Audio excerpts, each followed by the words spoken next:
Well, the question many Wisconsinites are asking today is whether the state can return to political civility. News 8's Jenna Traum joins us live in our studio with a closer look.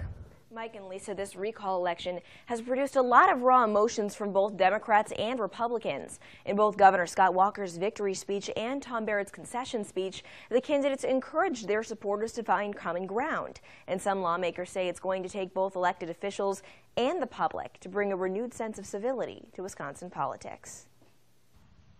It's a new day in Wisconsin, and you might say the seed of civility has been planted in state politics. I just got off the phone with Governor Walker and congratulated him on his victory tonight.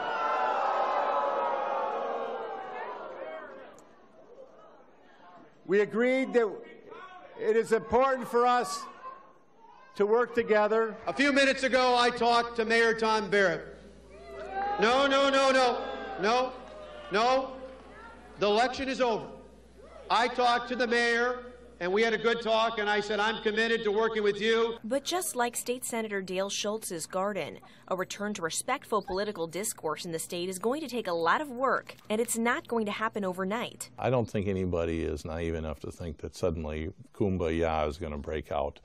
But we have to start somewhere. That's why Schultz wrote a letter and sent it out to media outlets across the state. It was a call to his fellow legislators to work together to get the state back on track. People in this state want us to work together, and they are tired of the screaming and the talking past one another.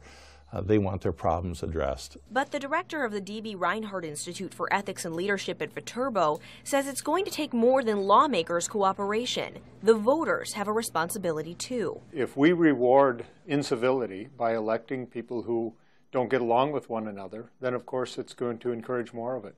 So ultimately, the citizenry in a democracy is responsible for setting the tone for action. And since the collective bargaining protests in 2011 and the recall election in 2012 gained national attention, the way Wisconsin chooses to move forward could make it a role model for political civility for the rest of the country. If we, let our actions follow our words in a positive way, we can be a shining example for this country in the years ahead. But he says it's going to take some hard work and room to grow for that seed of civility to take root.